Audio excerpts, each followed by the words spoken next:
The dark web, where the true horrors of the internet hide.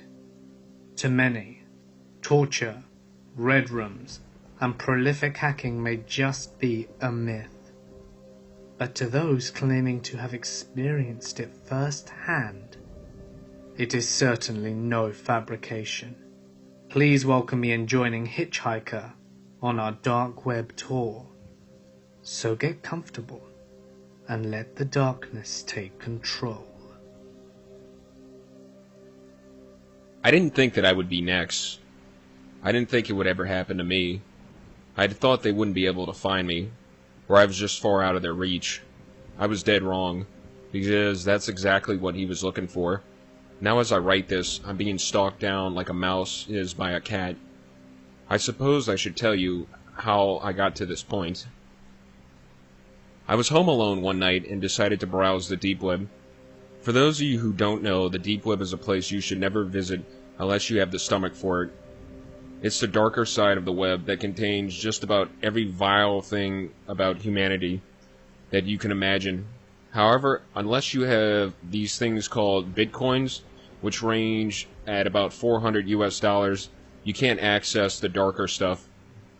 But if you have the right sites and have the patience, you might be able to get bitcoins for free. Anyway, I got curious on this one night and thought, Mom won't be home for a while. One peek can't hurt.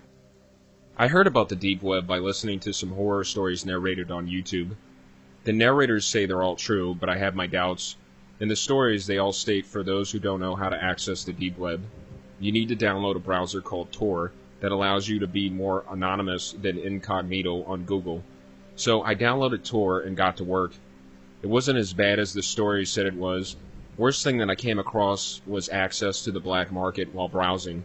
I came across a link called Getaway to Shadow Web that read, send 0.3 Bitcoin to this web address.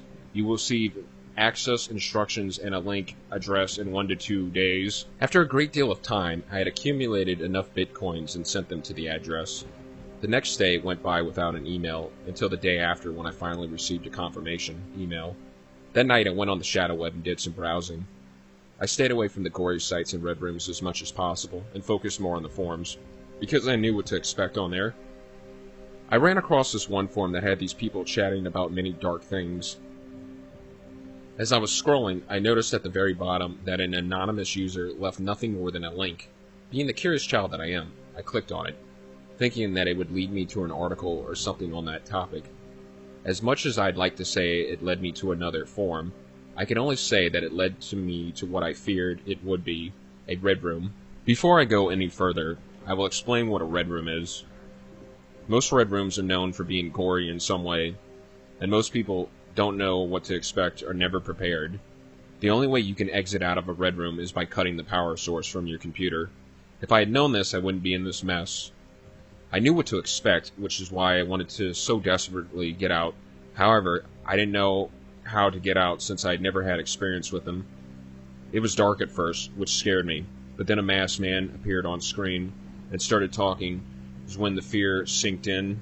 "Welcome, everyone," he exclaimed with delight.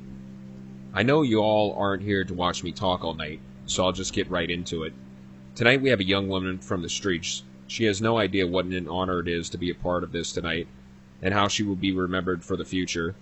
Although she won't profit from this, some of you will. But before we start betting, I need to go over some rules to ensure things won't get crazy." Rules? Betting? What? I couldn't even think straight at this point because I was so bewildered by this. After the masked man went over the rules, I finally understood what was about to begin. This was a betting contest to see who could put this woman through torture. The broadcast continued, and the betting began. There was a chat box at the bottom of the screen telling the masked man what to do to this woman. She was a very petite-looking woman, so I would imagine that anything they would abuse her with would hurt her more than it would hurt someone like me. As the abuse went on, her screams filled my ears. I was looking for a way to exit the red room because I couldn't bear to watch this and do nothing. As I was panicking, I yelled out loud to myself, "This is sick. Once you find a way to exit this nightmare, go straight to the cops." "What did you say?" The screaming stopped. I was looking at the man in the mask. I didn't think he was in the same room because this room is pitch black with the exception of the glow from my laptop screen. It was at this moment that I realized that my mic was on, and I couldn't turn it off. What, can't handle my show? I'm just trying to have fun. I mean, everyone else gets to have fun with their hunting and video game shit, but I can't. I have to get the fucking 5-0 called on me? A moment of silence went by. How would you like to be featured in my next show, Tess? He finally said. I trailed in shock. How in the world did he know my name? Come on. A nosy, beautiful brunette like yourself would be bet on instantly at high price. Oh wait, you look confused. It's okay. You don't need to worry, because I have everything under control now. Hold still while I take your picture. Take my... Oh god. Once I realized that my webcam was on, I immediately covered it, trying to exit the red room. Take your hand off the webcam, or else I'll come visit you sooner, bitch. That's right, I know where you live. You should really consider using better security on your laptop, because I was able to access it quicker than I accessed my own. I was horrified. So horrified that I wanted to puke. But I complied. He took the picture. There's a good girl, I heard coming from the screen. He was humming to pass the time. While he was doing something on his computer, the thought of removing the battery came to my mind. Immediately I flipped my laptop over, took the battery out, threw my laptop, and cried. I had no idea what in the world I had just seen. I didn't eat, sleep, or feel much of anything for a few days after that. My experience with the deep web happened almost a week ago. I'm still on edge. I realized that I'm being stalked when I was walking home from the local market 2 nights ago to see a black SUV keeping a freakishly close distance to me. I let it slide that night. I know, stupid. But not last night.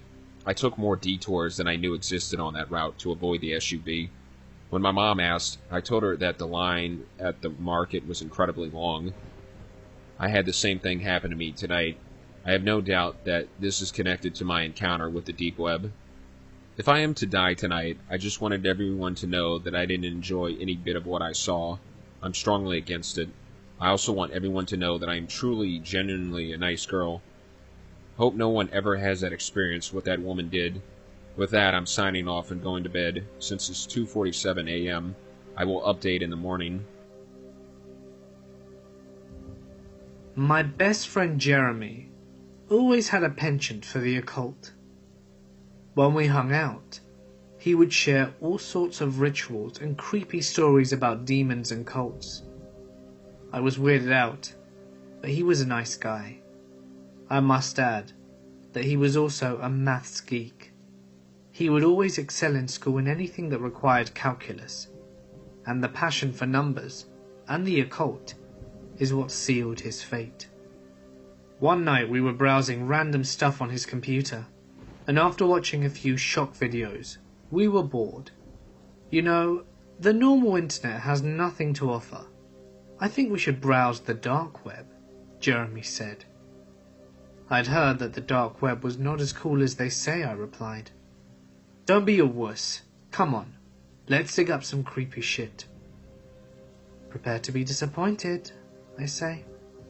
We installed Tor, as well as a cracked VPN and some antivirus just in case.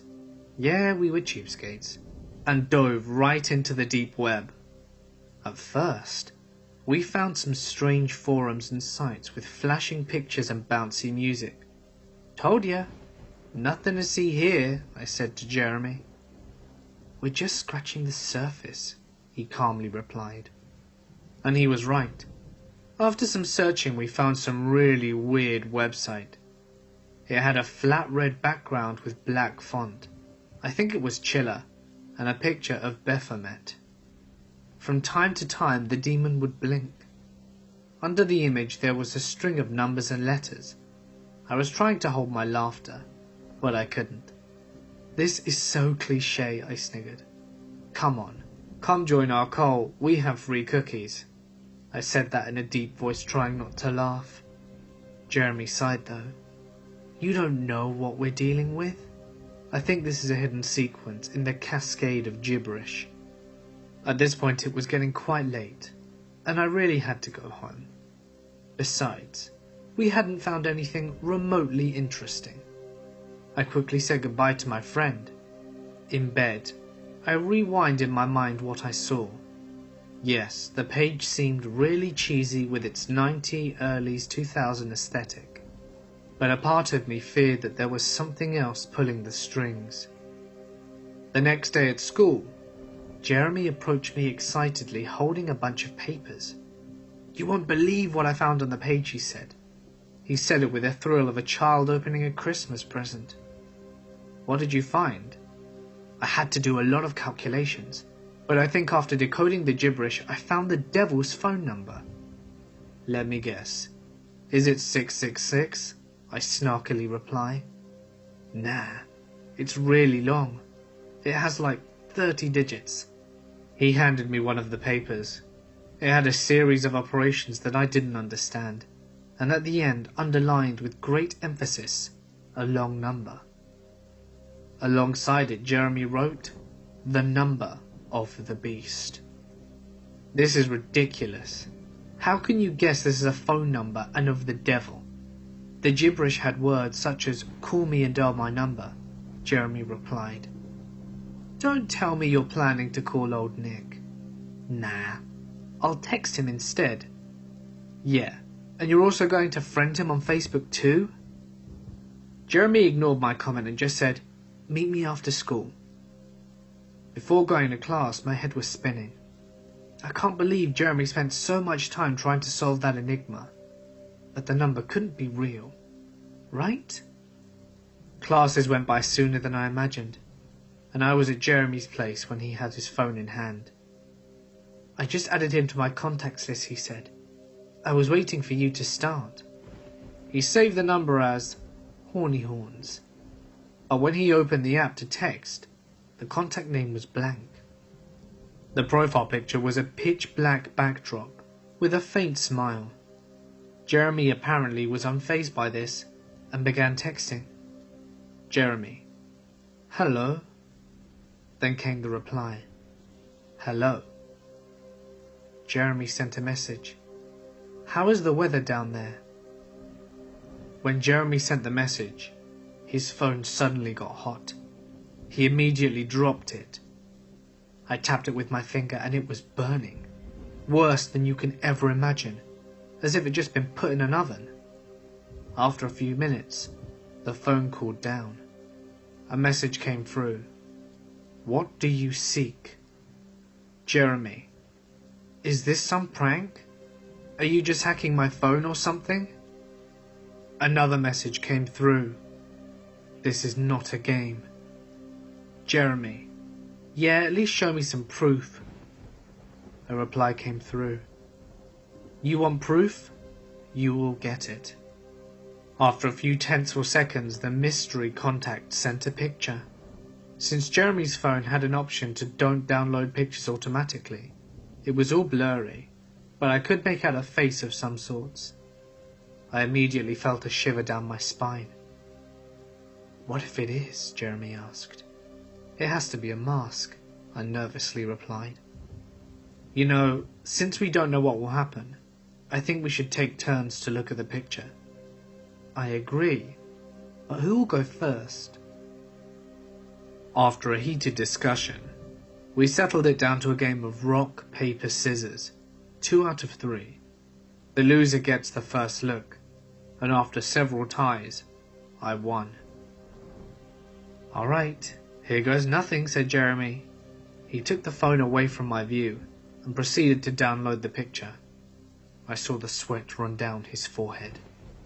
"The damn thing won't download, the signal must be—" He was speaking when suddenly he started screaming. Not screams of terror, but of intense pain. He screamed on the top of his lungs until he spat blood and his eyes rolled up into his skull, leaving pure white. Then he collapsed, lifeless. His phone fell to the ground, the screen facing up.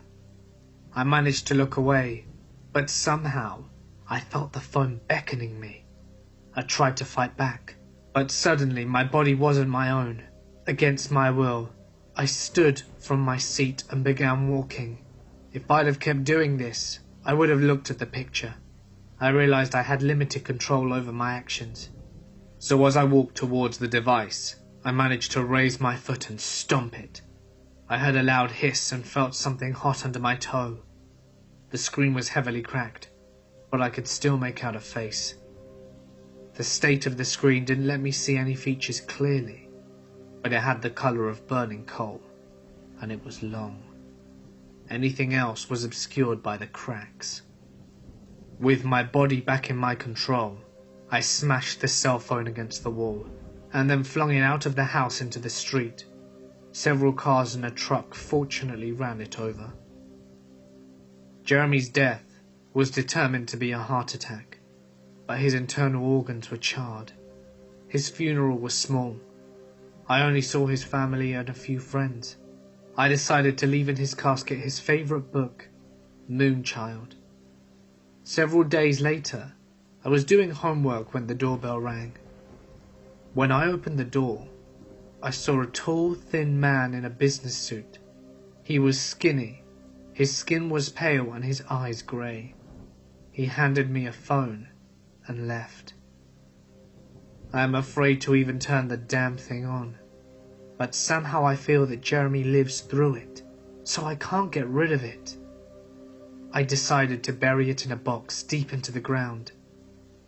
It seems to have solved things for now, but sometimes in my dreams I can feel a familiar voice clamoring to be free, to me to free him out of the cold dirt.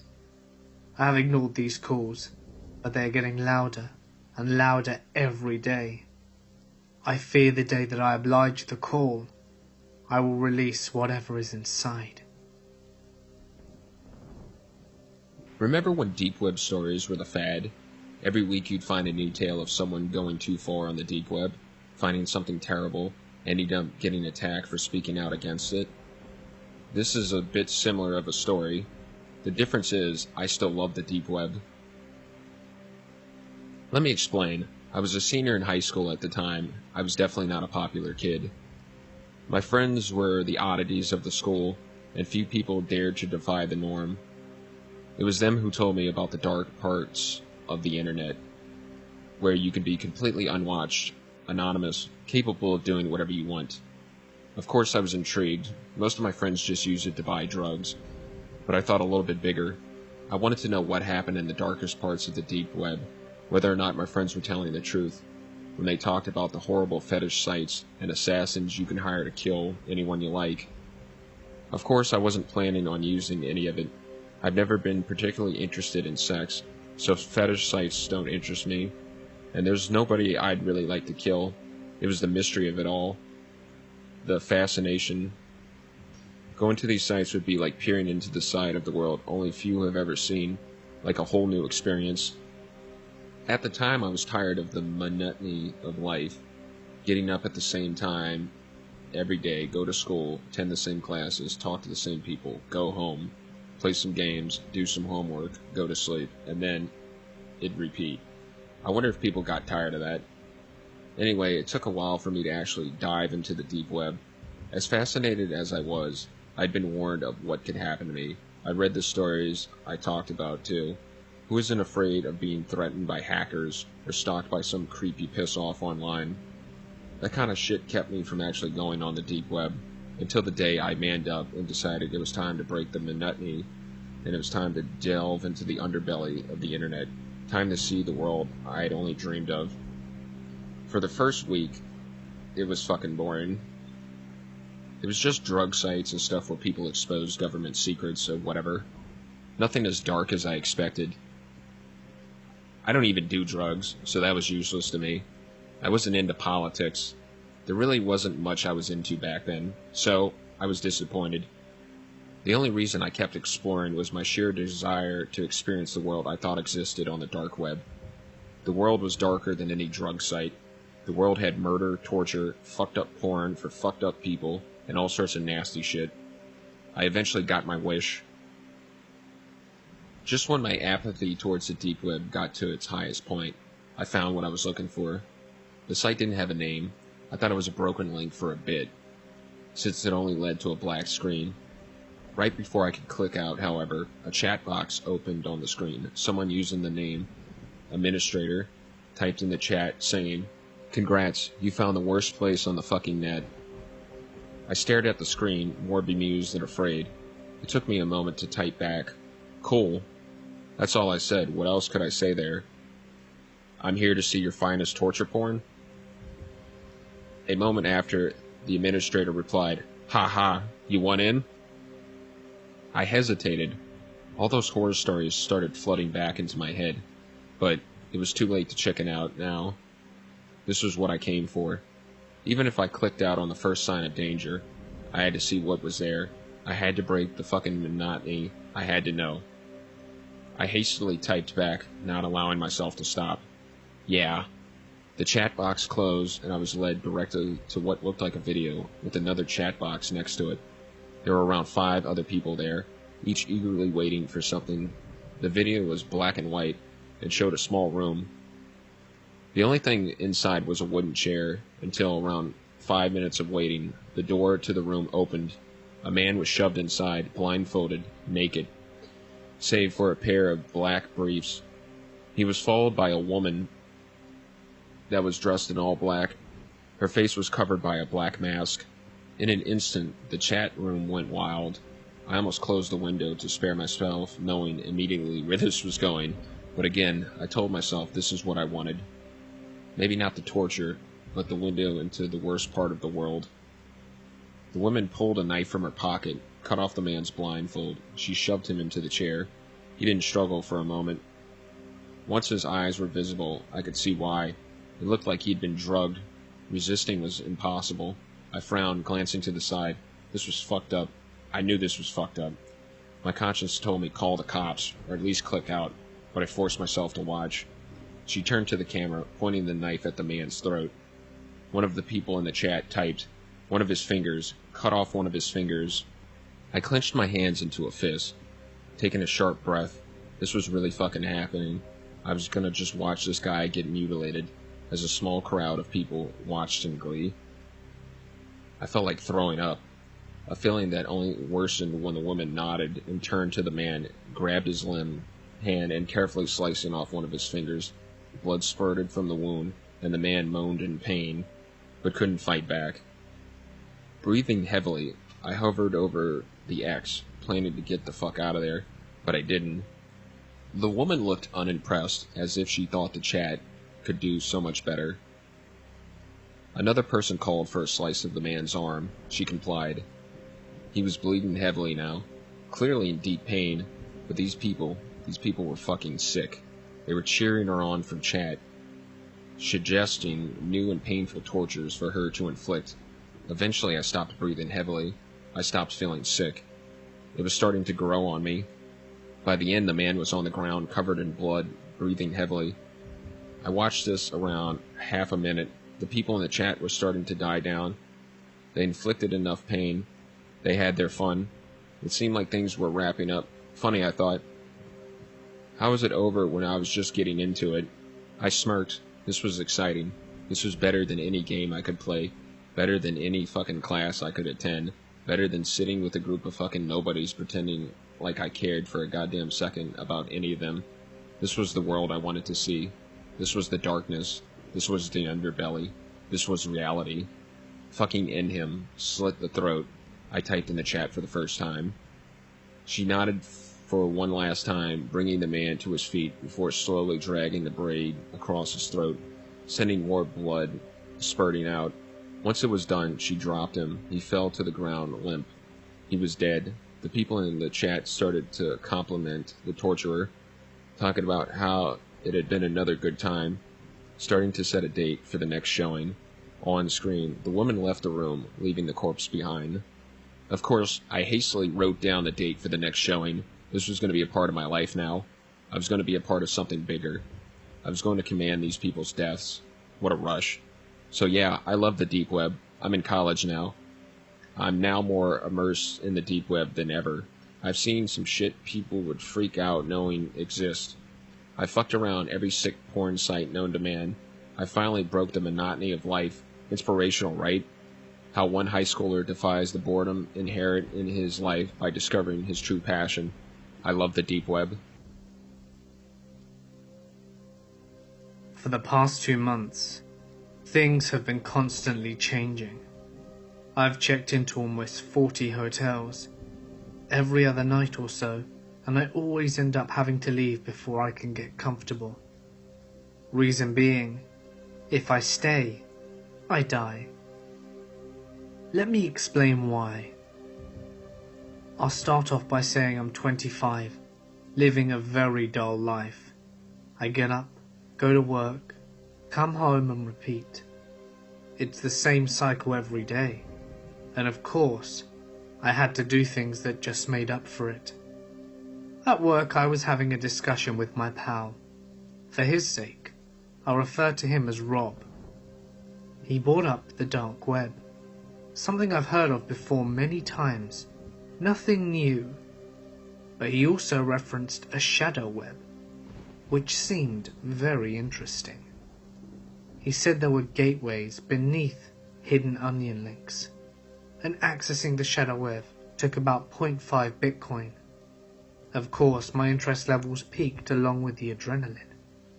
I was given warnings, but I ignored them, a mistake that would soon haunt me for months to come. On my way home from work, I purchased some gift cards, and upon my return home, I exchanged the online currency for Bitcoin. Let me tell you, finding a gateway was extremely difficult, and I couldn't find a proper gateway until my 4th night of searching. I made a throwaway email and bought my pass. I emailed the pass giver for instructions on how to properly access the shadow web. Please note, it was to see if it were real. I never had any intention of purchasing any content and or participating in those god-forsaken live streams. I followed the instructions and soon after found myself on the website. I couldn't help but laugh at the fact that they had a huge welcome page. It was corny, definitely unsettling though. There were several categories, from people having intercourse with corpses to extreme levels of CP. It was disturbing, and I had no intent of staying for long. Something caught my eye though. Little windows with chat boxes. I clicked on one on impulse and was brought to a chat room. There were several people typing, and I was prompted to make a username. Thinking I could be funny, I made my username Chris P. Bacon. The chat log read, Crispy Bacon has joined the chat. Soon, I was greeted by many people, some with normal usernames, and other with more disturbing names, such as Skullscrewer87, and things beyond the level of disturbing. Again, I was overly curious, and the phrase, curiosity killed the cat, was never more apparent to any situation than mine right now. So another message popped up, from the user, admin. The admin let us know that the show was starting soon, and I already knew what kind of show this would be. It had to be a live stream of murder. The show began quickly. It was at a computer desk. A young woman sits. She was probably in her mid-20s. Someone I would approach at a bar and buy a drink for, no doubt. Down below the chat box, most people were making sick comments about how they would rape and hurt her. It was horrible. Behind her, a door creaks open, and in slips 2 men, both wearing bags over their heads, eye holes and mouth holes cut out. Both men are very quiet. One turns on the girl's bedroom light, causing her to turn around and freak out. She's ambushed, and before she can react, they're tying her hands up and stripping her clothes. Trying to be the hero, I type into the chat box, "What kind of messed up shit is this? I'm contacting the authorities ASAP." This idea wasn't so bright. And below, a private message popped up, and someone with the username redneck_3 was listing my address, name, telephone number, and just about everything associated to me. I freaked out, and ever since then, I've been tracked. It's getting to be too long. I've got to log out for now, and move location before they can find out where I've gone. Let me tell you my experience that the deep web is a disgusting human cesspool. You don't know what lies in the darkest recesses of a human psyche until you go there. I learned that the hard way. I got suckered in by crazy stories and hype my friends gave it. I wanted to see it for myself, so last week I downloaded Tor and started browsing. I didn't feel the need for any extra protection, being completely new to the entire concept. In retrospect, I wish I had. I spent hours clicking link after link after link. I was starting to get bored and a little freaked out. I had found a whole host of your typical crackheads searching for drugs, sites for hitman for hire, a shit ton of other military-grade weaponry.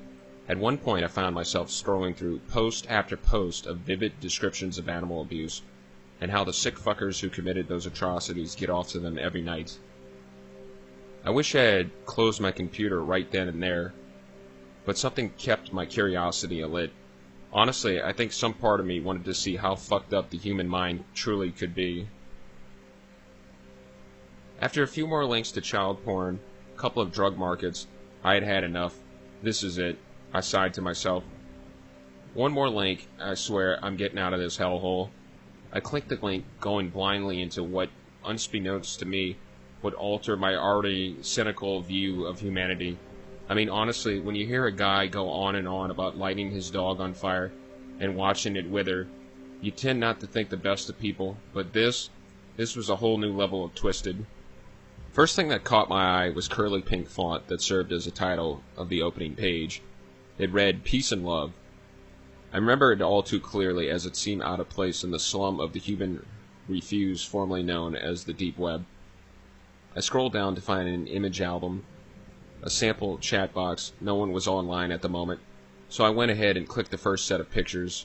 I was not ready for what I was about to see. The very first pic was of a young pregnant woman, bawling her eyes out. She looked scrawny and thin, with cuts and bruises. Marrying her pale skin, she looked scarred and malnourished, like she was begging for her life. I clicked the next photograph and nearly vomited.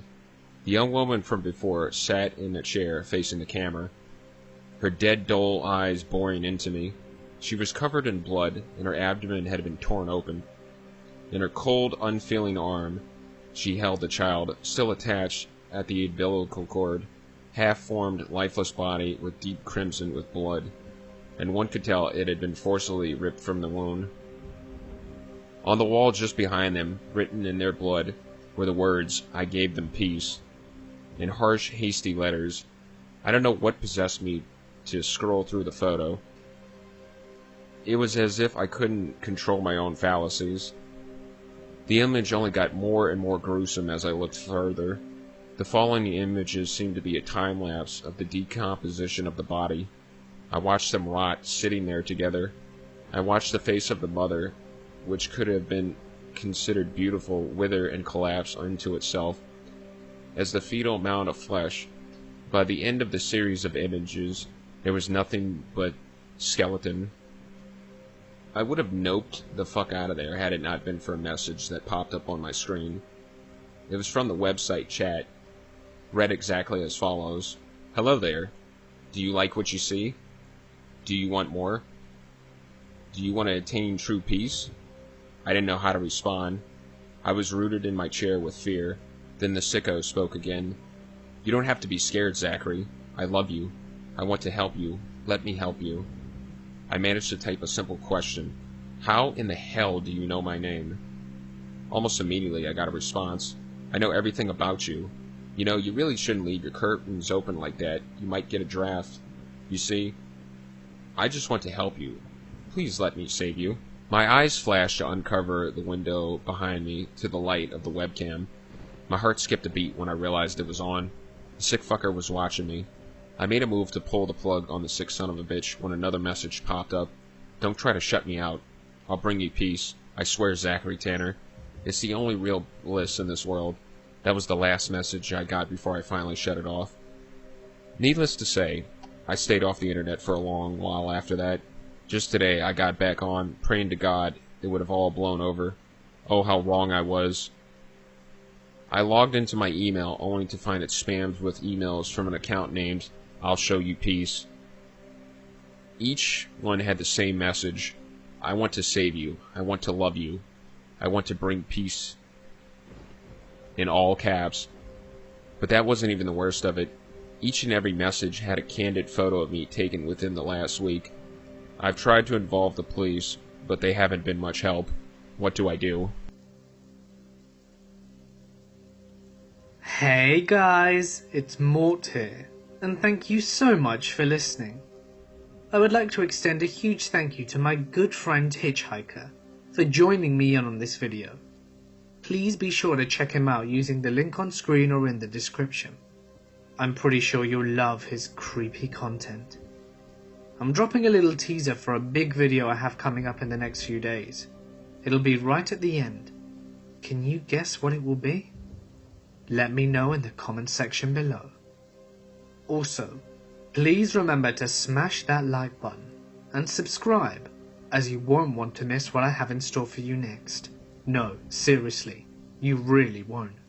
And remember that if you have had a creepy or paranormal experience that you wish to share, feel free to send it to my email, which you can find in the description.